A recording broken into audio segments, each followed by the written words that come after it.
ये बात किसी से नहीं छिपी हुई, बहुत सारे वक्ताओं ने एक एक बात को बहुत स्पष्ट रूप से बता दिया गया है। उन्हीं बात को बार बार दोहराने से कोई फायदा नहीं होने वाला। लेकिन जितने भी लोग आज यहां इस प्रांगण में इकट्ठा हुए हैं, केवल एक बात पर अगर हम विचार करें तो बहुत सारी बातें हो सकती हैं। बार बार दोहराया जाता है कि हम 85% है, 90% हैं, लेकिन वो 90% है कहां? प्रत्येक जातियों में हम सब लोग बटे हुए हैं, एक दूसरे से कोई किसी को कम नहीं समझता। ऐसी ऐसी छोटी मीटिंग्स करने की आवश्यकता है। बहुत सारे आंकड़े उपलब्ध कराए जा रहे थे। मैंने भी एक बार अपने पिताजी से पूछा कि पिताजी, मैं देखता हूं आपकी उम्र के जो लोग हैं वो पढ़े लिखे और आप नहीं पढ़े बिल्कुल भी। तो उन्होंने मुझे एक जवाब दिया कि बेटे, उस जमाने में खाने को रोटी नहीं मिलती थी तो मैं पढ़ाई करने कहां चला जाता। ऐसे ऐसे दंश हमारे बुजुर्ग लोगों ने झेले, जातिवाद का दंश भी झेला और आर्थिक रूप से दंश झेला। मुझे भी याद है वो दिन, अपनी पढ़ाई करने के बदले घर में इतना पैसा नहीं होता था कि पिताजी मेरी ट्यूशन की फीस भर सकें। बदले में मैंने कई बार बताया और आज भी बताना बहुत जरूरी है, क्योंकि आज हमारे जो नौजवान साथी सुन रहे हैं इस बात को, हमारी बहनें सुन रही इस बात को, आज हम यह स्पष्ट कर देंगे कि किस वजह से हम अच्छा और अपने जीवन व्यतीत कर सकते हैं।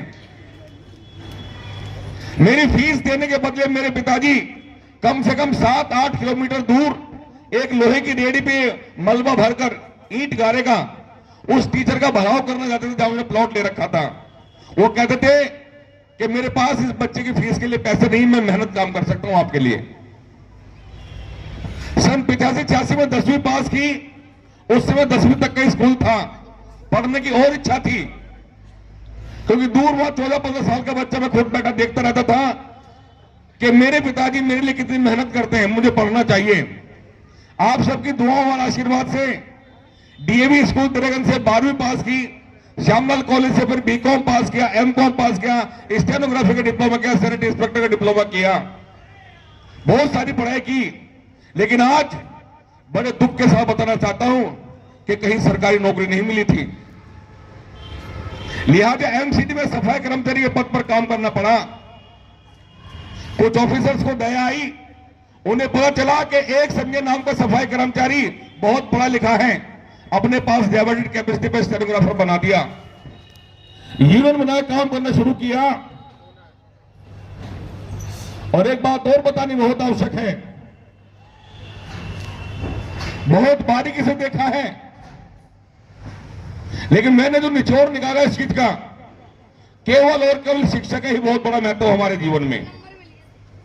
हम सारा दिन यहां बैठकर बात करते चले जाएं, सेमिनार आयोजित कर लें, केवल एक मूल मंत्र जो बाबा साहब अंबेडकर जी का है, आज इस संविधान दिवस के मौके पर वो बताना चाहूंगा। स्कूल से पढ़ते समय जब अपने घर पर जाता था तो आधा घंटा लाइब्रेरी में बैठ रहता, वहां कोड़े पुल दिल्ली पब्लिक लाइब्रेरी में। वहां हमारी जिंदगी का बहुत स्वर्णिम दिन था कि बाबा साहब अम्बेडकर की किताब हमारे हाथ लगी।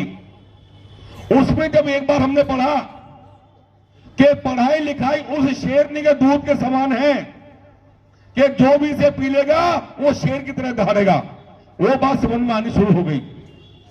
बहुत बारीकी से पढ़ाई लिखाई की, कभी स्कूल के पीछे बैठ के पढ़ाई लिखाई नहीं की, और आज उसकी बदौलत दिल्ली सरकार के मुख्यमंत्री को विवश होना पड़ा कि एक सफाई कर्मचारी को दिल्ली सरकार के सबसे बड़े संवैधानिक पद पर, जहां हमें एक सिविल जज की ताकत है, जहां हमारे सामने बड़े बड़े आईएएस अधिकारी बैठते हैं, जहां बड़े बड़े डीसीपी बैठते हैं, तो दिल्ली के मुख्यमंत्री इस बात को समझा और एक सफाई कर्मचारी को दिल्ली सरकार का चेयरमैन बना दिया।